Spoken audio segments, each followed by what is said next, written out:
तो इस रोमांचक कहानी की शुरुआत होती है एक बोट को दिखाते हुए जो समुद्र में लगातार आगे बढ़ रही थी। ये सभी लोग अलग अलग आइलैंड पर जाकर वो यूनिक ट्रेजर ढूंढते जो सालों पहले पानी के अंदर दफन हो गए थे। लेकिन अगले दिन पता चला कि उस बोट के अंदर किसी एक मेंबर की मृत्यु हो गई है। कैगली नाम का एक आदमी जो उस शिप का लीडर था वो अपने साथियों के साथ वहाँ पर आता है और थॉमस नाम के दूसरे मेंबर को प्रे करने के लिए कहता है। थॉमस तो एक प्रीस्ट वाली फैमिली से बिलोंग करता था, इसीलिए उसे आत्मा की शांति के लिए प्रेयर आते हैं। थॉमस भी अब बहुत ज्यादा दुखी फील करता है क्योंकि ये मेंबर उसके दिल के करीब था, पर फिर भी जैसे तैसे उसने गॉड से प्रे करना स्टार्ट किया कि इसकी आत्मा को शांति दी जाए। उसने सभी को ये समझाते हुए कई सारे वर्ड्स कहे और आखिरकार उसके मंत्र खत्म होने के बाद वो सभी लोग उस आदमी को पानी में फेंक देते हैं क्योंकि फिलहाल उन्हें समुद्र के किनारे पहुंचने के लिए बहुत ज्यादा समय था। कैगली नाम का वो लीडर थॉमस पर सबसे ज्यादा भरोसा करता है क्योंकि थॉमस उसकी बोट की जानवरों की सुरक्षा करने के साथ साथ उसे लाइफ के बारे में अच्छी सलाह भी देता है जिससे वो आगे अच्छा इंसान बने। हमें पता चला कि थॉमस एक आर्टिस्ट भी है जो लोगों का स्केच बहुत अच्छी तरीके से बना लेता है। फिलहाल तो वो वेनेको नाम के एक मेंबर का स्केच बहुत अच्छी तरीके से बना रहा था। कैगली भी थॉमस की ये स्किल देखकर काफी इंप्रेस हो जाता है। उसे नहीं लगा था कि वो इतना अच्छा स्केच कर लेता है। तब जाकर कैगली वेनेको नाम के उस मेंबर के बारे में बता रहा था जिसका स्केच थॉमस बना रहा है। वो कहने लगा कि वेनेको एक रॉयल फैमिली से बिलोंग करता है। इस फैमिली में जो राजा है उसका ही बेटा वेनेको था, लेकिन अभी तक कैगली को पता नहीं चला है कि ये किस फैमिली से बिलोंग करता है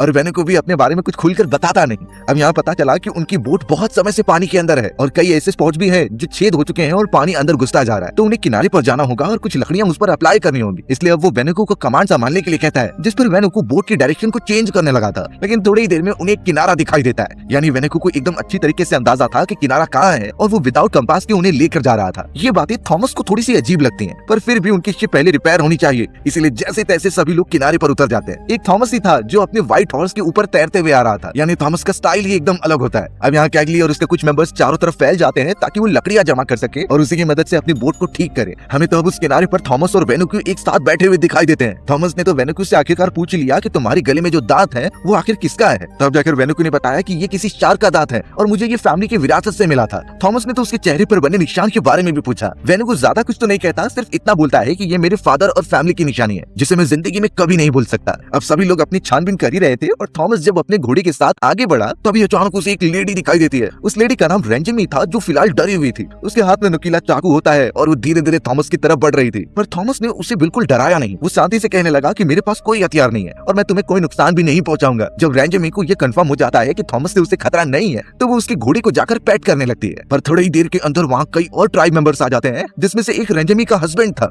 वो तो थॉमस को मारने के लिए आगे बढ़ रहे थे, लेकिन कैगली अपने साथियों के साथ वहाँ पहुंच गया। वो तो समझाने लगा कि हम तुम्हें नुकसान बिल्कुल नहीं पहुंचाने आए, इसलिए सारी चीजें शांति पूर्वक निपटानी है, ना कि झगड़ा करना है। कैगली ने रेंजेमी के हस्बैंड से ये भी कहा कि हमें कुछ लकड़ियां चाहिए अपने बोट को ठीक करने के लिए, पर वहीं रेंजेमी के हस्बैंड ने बताया कि मुझे इसके बदले ये घोड़ा चाहिए। अब वो सब घोड़ा तो नहीं दे सकते थे, इसीलिए एक एक्स उसे दे दिया गया। रेंजेमी का हस्बैंड इससे मान जाता है और वो वहाँ से दूर चले गए थे। अब थॉमस और कैगली के पास काफी सारी लकड़ियां मौजूद हैं, जिसे लेकर उनके सारे मेंबर्स उसे ठीक करने लगे, यानी अभी बोट को बनने में थोड़ा सा समय बचा हुआ है। तो थॉमस कैगली से कहता है कि हमें थोड़ी देर तक यहाँ रुकना चाहिए और एंजॉय करना चाहिए नेचर को। कैगली ने इसकी परमिशन तो दे दी होती है, लेकिन थॉमस को कहीं भी वेनेको नहीं दिखाई दे रहा था। उसे लगा कि वो खाने पीने का इंतजाम कर रहा होगा। अब थॉमस अपने घोड़े पर बैठकर उस जगह को एक्सप्लोर कर रहा था। वहाँ की नेचुरल चीजें इतनी ज्यादा प्योर थीं कि उसकी नजरें हटती ही नहीं। फिलहाल थॉमस थोड़ा सा थक गया था, इसीलिए किनारे पर जाकर वहीं लेट जाता है। उसे लग रहा था कि ये पूरी जगह कितनी ज्यादा अच्छी है, लेकिन जब उसे इस जगह की डार्क रियलिटी पता चलेगी तो उसके पैरों तले जमीन खिसकने वाली है। थॉमस जब उस जगह पर आराम से सोया हुआ था तभी अचानक उसे किसी लेडी के चिल्लाने की आवाज आई। वो तुरंत ही अपने घोड़े को लेकर वहाँ पर भागता हुआ चला गया। पता चलता है कि उस जगह पर दो ट्राइब के बीच में झगड़े हो रहे हैं और वो एक दूसरे को मारने की कोशिश कर रहे थे। उनके पास नुकीले हथियार होते हैं जिससे वो किसी को भी जिंदा नहीं छोड़ते। चारों तरफ इतने ज्यादा कत्लेआम होते जा रहे थे कि कोई सोच भी नहीं सकता। और हमें अचानक दिखाया गया वेनेको, जो कि उसी ट्राइब के एक मेंबर का पार्ट होता है, यानी वो किसी रॉयल फैमिली से नहीं बल्कि इस आइलैंड पर मौजूद एक डोमिनेटिंग ट्राइब का मेंबर था। वो ट्राइब धीरे धीरे टेरिटरी को एक्वायर करती और पूरे आइलैंड को अपने कब्जे में करना चाहती थी। सामने जो भी आता वो उन्हें खत्म कर देते। थोड़ी ही देर में वेनेको के फादर, जो कि लीडर थे और उनका नाम अकाटा होता है, वो वहाँ पर अपने सैनिकों के साथ आ जाते हैं। उन्होंने तो सामने मौजूद जितने भी ट्राइब मेंबर्स थे आधे से ज्यादा को मार दिया और रेंजेमी और उसके हस्बैंड के साथियों को पकड़ लिया जाता है। थॉमस जब उस जगह पहुंचा तो वो सभी को रोकने में बिजी हो गया। अकाटा के कहने पर उसके ट्राइब मेंबर्स एकदम स्टॉप तो हो जाते हैं,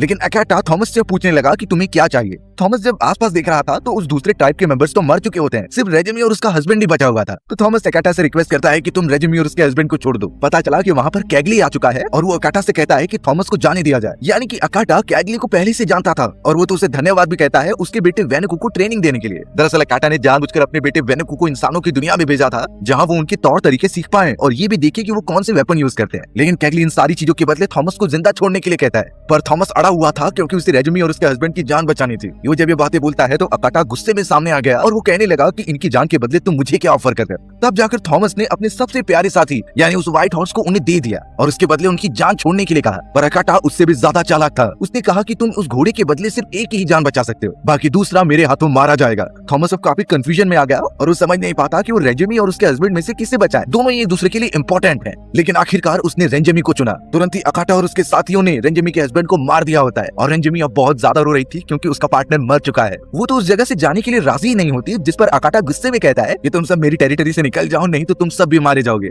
थॉमस, कैगली और बाकी सब रेंजेमी को अपने बोट पर लेकर आ जाते हैं जो ट्रेवल करने के लिए रेडी थी। रेंजेमी को एक सदमा सा लग गया था अपने हस्बैंड के मरने के बाद, पर थॉमस उसका अच्छी तरीके से ख्याल रखता है और नीचे लेके आकर उसे खाने पीने की चीजें देता है। उसने रेंजेमी से कह दिया कि तुम जितना टाइम चाहिए यहाँ रह सकती हो, तुम्हारे पर कोई भी रिस्ट्रिक्शन नहीं लगाएगा। अब जैसे तैसे वो लोग ट्रेवल करते हुए एक दूसरे बंदरगाह तक पहुंच जाते हैं जहाँ थॉमस और बाकी सब व्यापार किया करते थे। हमें पता चला कि थॉमस एक दूसरे व्यापारी से मिल रहा है जो इस जगह की कई सारी यूनिक और ट्रेजर वाली चीजों पर देख रेख करता था। थॉमस की उससे कुछ बातचीत हुई, लेकिन वो टॉप सीक्रेट बातचीत होती है इसीलिए कुछ बताया नहीं गया। अब थॉमस जब रेंजेमी के पास गया जिसे कमरे में रखा गया था, तो रेंजेमी अपने मरे हुए हस्बैंड के लिए प्रे कर रही थी। फिर थॉमस रेंजेमी को आराम करने के लिए बोलकर अपने एक साथी से मिलने चला गया जो चर्च में एक फादर का काम किया करता था। उस फादर ने तो थॉमस को आके डिनर के लिए इनवाइट किया होता है। थॉमस ने उसे एक्सेप्ट कर लिया और जब वापस अपने कमरे की तरफ आता है तो वो देख पा रहा था कि रेंजेमी बहुत ज्यादा बीमार है। उसकी पूरी बॉडी गर्म पड़ चुकी है। अच्छी तरीके से चेक करने के बाद पता चला कि रेंजेमी के पीछे वाले हिस्से में चोट लगी है और अब थॉमस बिना कुछ सोचे समझे उसे ठीक करने लग जाता है एज अ बेटी की तरह। यानी थॉमस के अंदर बिल्कुल भी कड़वाहट नहीं होती कि ये एक ट्राइब मेंबर की बेटी है और बिल्कुल भी इंसानी प्रजाति से ज्यादा बिलोंग नहीं करती। थॉमस तो अब रेंजेमी का थोड़ा मोड़ा इलाज करके वापस आ जाता है डिनर पार्टी के लिए। वहाँ पर सारे बिजनेसमैन और गवर्नर्स होते हैं उस बंदरगाह के जो उस छोटी सी सिटी को मैनेज किया करते थे। थॉमस उन लोगों को अपने बारे में बताता है जो जानते नहीं थे और वो तो उसके साथ साथ एक इंपॉर्टेंट चीजें कहने लगा जो खतरा उनके ऊपर मंडरा रहा है, क्योंकि थॉमस को पता था कि गवर्नर और सारे लोगों ने मिलकर जो टेरिटरी अपनी सिटी की डिसाइड की है वो धीरे धीरे छोटी होती चली जाएगी, क्योंकि कुछ ऐसे ट्राइब मेंबर्स मौजूद हैं जो लगातार दूसरों के टेरिटरी पर हमला करके उसे अपने अंडर कर लेते हैं। और ये ट्राइब मेंबर कोई और नहीं बल्कि अकाटा और उसके साथी ही थे जिससे मुलाकात थॉमस ने पहले ही कर ली थी। सभी ये बातें सुनकर एकदम दंग हो जाते हैं और थॉमस ने कहा कि जो भी उनके अगेंस्ट जाता है वो उन्हें खत्म कर देते हैं, तो आगे चलकर हमें कई सारी मुसीबतों का सामना करना पड़ सकता है। गवर्नर्स और इन्वेस्टर्स सुनकर काफी ज्यादा घबराने लगे थे। अब उस जगह पर एक डॉक्टर भी होता है जिससे कि थॉमस कह रहा था कि मेरे पास एक पेशेंट है और उसकी हालत खराब होती जा रही है तो उसे ठीक कर दिया जाए। पर वो डॉक्टर कहने लगा कि हमारे पास मेडिकेशन की पहले ही कमी है और बची हुई जो मेडिसिन है वो यहाँ के रहवासियों के लिए है, न कि किसी दूसरी प्रजाति के इंसानों के लिए। थॉमस इससे निराश हो जाता है और जब वो डिनर करके बाहर निकल रहा था तो उसे बेथ नाम की एक लेडी मिलती है। बेथ ने तो तुरंत ही उसे मिस हाथी नाम की एक लेडी के बारे में बताया जिसके पास अच्छी वैदिक कलाएं थी और हो सकता है कि वो तुम्हारी पेशेंट को ठीक कर दे। थॉमस बेथ का शुक्रिया अदा कहकर सीधा मिस हाथी के पास चला गया। थॉमस ने जब बताया कि उसके पास रेंजेमी नाम की एक ट्राइब वाली लड़की है और उसे इलाज की बहुत ज्यादा जरूरत है, तो ट्राइब मेंबर का नाम सुनकर तो मिस हाथी ने उसे इलाज करने से ये मना कर दिया। थॉमस तो कहने लगा कि वो भी तो एक इंसान है, भले ही वो इंसानी प्रजाति के बीच नहीं रहती। थॉमस अब निराश होकर जब वापस घर की तरफ आता है तो पता चला मिस हाथी भी वहाँ पहुंच गई है, यानी वो रेंजेमी का इलाज करेंगी। अब मिस हाथी को जितनी भी नॉलेज होती है वो उसे अप्लाई करके रेंजेमी को ठीक करने लगी। उसके कई सारे चोटों को ठीक करने के साथ साथ वो एक ऐसा सूप बना रही थी जिसे पीने के बाद हो सकता है रेंजेमी ठीक हो जाए। इन चीजों के बाद वो कुछ मंत्र भी पढ़ती है जो उसके फैमिली मेंबर्स ने उसे सिखाया था और लगता है कि ये सच में काम कर रहा है, क्योंकि रेंजेमी की हालत पहले से और ज्यादा अच्छी हो चुकी है। अब अगले दिन पता चला कि एक मेंबर वहाँ पर बहुत तेजी से बेल बजा रहा है, यानी कोई तो उनके टेरिटरी के अंदर घुस चुका है। थॉमस, मिस हाथी और बाकी सब जब देखने के लिए आते हैं तो पता चला कुछ ट्राइब मेंबर्स यहाँ पर आ रहे हैं। उनकी पूरी टीम साथ में थी जो सिटीजन्स के लिए काफी खतरनाक हो सकती है, लेकिन पास आने के बाद पता चला कि ये सब रेंजेमी के फादर के लोग हैं जो वहाँ एक्चुअल में रेंजेमी को वापस लेने आए। रेंजेमी के फादर जो उस ट्राइब के लीडर हुआ करते थे वो अपनी बेटी को बुलाते हैं, पर तभी रेंजेमी गुस्से में कहने लगी कि मुझे वो मेंबर्स चाहिए जिन्होंने मेरे हस्बैंड को मारा, उनसे बदला लिए बगैर मैं वापस नहीं जाने वाली। अपनी बेटी का दिल रखने के लिए उसके फादर ने कुछ ऐसे मेंबर्स को पकड़ा होता है दूसरे ग्रुप के जिन्हें वो जानबूझकर कल्प्रिट बना देता है और अब उन सभी को एक एक करके अपनी बेटी के सामने मारने लगा, जबकि एक्चुअल में रेंजेमी के हस्बैंड को मारने वाला तो कोई और ही था। अब उसके फादर यही चाहते थे कि रेंजेमी वापस लौट जाए, पर अब तुरंत ही मिस हाथी ने यह बताया कि तुम्हारी बेटी बहुत ज्यादा बीमार थी और इसे ठीक करने का काम थॉमस और हमने ही किया है। वो अभी भी पूरी तरीके से ठीक नहीं हुई है तो उसे यहीं रहने दिया जाए कुछ समय के लिए। उसने कई सारी ऐसी इंसानों की चीजें सीखी हैं जो वो वहाँ रहकर नहीं सीख सकती। अब ये सुनने के बाद रेंजेमी के फादर थोड़ा इम्प्रेस हो जाते हैं क्योंकि उसकी बेटी अच्छी जगह पर थी, इसलिए वो कहते हैं कि जब तक वो पूरी तरीके से नॉर्मल नहीं हो जाती वो यहीं पर रहकर सीखेगी। और उन्होंने तो अपना बैरू नाम का एक आदमी उसके साथ रख दिया ताकि वो रेंजेमी की सुरक्षा करे। अब रेंजेमी के फादर उससे गुड बाय कहकर अपने साथियों के साथ चले जाते हैं। रेंजेमी को तो बेरू का साथ मिल चुका था पर अभी भी उसे कुछ डर सा लग रहा था। अब अगले दिन से वो लोग उस सिटी के अंदर रहना स्टार्ट कर देते हैं। हमें पता चला कि थॉमस उस जगह पर जीसस के बारे में कई सारी बातें लोगों को सिखा रहा है। वो तो चर्च में बुलाकर सभी को नई नई बातें बताता है जीसस और उनके धर्म के बारे में। पीछे की तरफ रेंजेमी और बेरू भी खड़े हुए थे जो ये सारी बातें सुनते हैं, लेकिन उन्हें कुछ समझ में नहीं आता क्योंकि उन्होंने अपनी पूरी जिंदगी विदाउट धर्म के गुजारी है। यानी कि थॉमस का ये भी काम था कि वो चारों तरफ अपने जीसस के बारे में सभी को बताए। जैसे तैसे उसका पूरा वो सेशन खत्म होता है और सभी बाहर निकलकर थॉमस को शुक्रिया अदा कहते हैं। थॉमस तो सीधा चला गया रेंजेमी और बेरू के पास और उन्हें अपनी सिटी के अंदर रहने की एक आइडेंटिटी प्रोवाइड करता है एक आदमी से जो वहाँ की हर एक लीगल चीजों को रजिस्टर किया करता था। वो आदमी पूछने लगा कि आखिर ये सब कहाँ से आए हैं। थॉमस सिंपली इतना कह देता है कि ये दूसरे आइलैंड के रहवासी हैं। वो थोड़ा शक तो खा रहा था, लेकिन बाद में रेंजेमी और बेरू को वहाँ रहने की परमिशन दे दी जाती है। रेंजेमी तो अब मिस हार्थी के साथ फॉरेस्ट में चली जाती है कुछ सब्जियां लाने के लिए, और जब मिस हार्थी गाना गा रही थी तो वो रेंजेमी के साथ डांस करने लगी। रेंजेमी को भी बहुत अच्छा लगता है और वो हर एक स्टेप उससे मैच कर रही थी। वहीं जब हम चर्च में देखते हैं सभी को प्रे करते हुए, तभी हमें पता चला कि बेरू और बेथ की नजरें एक दूसरे से मिल रही हैं, यानी दोनों एक दूसरे को पसंद करने लगे थे। पर ये बातें बेथ के फादर को बिल्कुल अच्छी नहीं लगती क्योंकि वो नहीं चाहते कि उसकी बेटी से कोई ऐसा रिलेशन बनाए जो हमारी प्रजाति से बिलोंग ही ना करता हो। बेथ के फादर इसके बारे में और ज्यादा कॉन्शियस हो गए। अब वही दोनों जब थॉमस के साथ आगे बढ़ रहे थे तभी रेंजेमी की नजर एक डांस के ऊपर पड़ी। ये शहर में होने वाला एक ऐसा फंक्शन होता है जहाँ सभी ब्रिटिशर्स मिलकर अच्छे कपड़े पहनकर डांस किया करते। अब तो यहाँ आने के बाद रेंजेमी को डांस में इंटरेस्ट आने लगा था, इसीलिए वो थॉमस और मिस हार्थी से कहती है कि मुझे ये सीखना है। पहले तो थॉमस इसके लिए मना कर रहा था, लेकिन मिस हार्थी जान चुकी थी उसके मन का हाल, इसलिए बिना किसी को बताए वो रेंजेमी को अच्छे कपड़े पहनाती है और उसमें रेंजेमी बहुत ब्यूटीफुल लग रही थी। इनफैक्ट तब जाकर थॉमस ने तो रेंजेमी को रात में होने वाली डांस पार्टी में भी इन्वाइट किया और सभी लोगों के सामने पेश कर दिया। पर यही बात होती है कि सारे ब्रिटिशर्स उसे देखकर खुश तो नहीं हो रहे थे। वो नहीं चाहते कि कोई और कम्युनिटी के लोग उनके बीच में ज्वाइन हो जाए, और वैसे भी ब्रिटिश ट्राइब मेंबर को बहुत ही ज्यादा गरीब और निचले स्तर का मानते हैं। लेकिन इन चीजों को पीछे रखते हुए थॉमस रेंजेमी को अपनी बेटी की तरह ट्रीट करता है और उसके साथ अच्छी तरीके से डांस भी करने लगा था। वहीं दूसरी तरफ हमें पता चला कि बेरू और बेथ एक दूसरे से चुपके से मिलने लगे हैं और वो काफी क्लोज भी आ गए थे। अब सब कुछ ठीक चल रहा था, लेकिन बेथ के फादर को बेरू और उसकी बेटी के रिलेशन के बारे में पता चल गया। उसे पहले ही इन ट्राइब मेंबर्स पर गुस्सा आता, इसलिए उसने अपने साथियों को बोलकर बेरू को मरवा दिया। थॉमस जैसे ही कमरे में जाता है तो उसे बेरू मरा पड़ा हुआ मिला। सभी एकदम शॉक हो गए और थॉमस तो बेथ के फादर के पास आकर पूछने लगा कि ये काम किसने किया है। कोई डायरेक्टली ओपन अप नहीं करता, सब एक दूसरे को ब्लेम करने लगे थे। रेंजेमी को जब ये पता चला कि उसका साथी बेरू मर चुका है तो वो बहुत रोने लगी थी। उसे समझता नहीं कि आखिर अब वो अपने फादर को क्या जवाब देगी। अब बेरू की डेड बॉडी को वो अच्छी तरीके से प्रिपेयर करने लगे ताकि उनके कबीले वालों के पास भेजा जा सके। थॉमस ने डिसाइड किया कि वो खुद उसे लेकर जाएगा वहाँ पर। कुछ ही घंटों के अंदर एक मेंबर का नाम सामने आ जाता है जिसने कि बेरू को मारा था। सभी लोग उसे बहुत ज्यादा मिलकर मारने लगते हैं क्योंकि ये गलत काम है। भले ही बेरू एक दूसरी प्रजाति का है, लेकिन वो है तो इंसान ही। तुरंत ही उस मेंबर को हिरासत में ले लिया गया था। पर थॉमस सब सोच नहीं पाता कि वो उन ट्राइब मेंबर से कहेगा क्या। पता चला कि बेथ भी वहाँ आ गई थी बेरू की एक लास्ट बार देखने के लिए, और अगले मोमेंट में थॉमस अपने घोड़े के साथ बेरू को घसीट कर लेकर जाने लगा। पता चला कि मिस हार्थी और रेंजेमी भी उसके साथ जा रहे हैं। ट्रैवल करते हुए अब काफी रात हो गई थी तो वो एक जगह पर रुक गए। थॉमस तो रेंजेमी का स्केच बनाने लगा था और मिस हार्थी के बारे में पूछता है। हार्थी ने बताया कि कई साल पहले उसके हस्बैंड मर चुके थे एक वॉर के दौरान, और तब से वो इन ब्रिटिशर्स के बीच में आकर रह रही है। पर उसके अंदर भी चाह है कि वो अलग अलग ट्राइब मेंबर्स के बारे में एक्सप्लोर करे। अब लगातार आगे बढ़ते हुए वो सब उस कबीले वाले इलाके में पहुंच चुके थे जहाँ सभी ट्राइब मेंबर्स को जब पता चला कि बेरू मर चुका है तो वो अजीब तरीके की आवाजें निकालने लगे।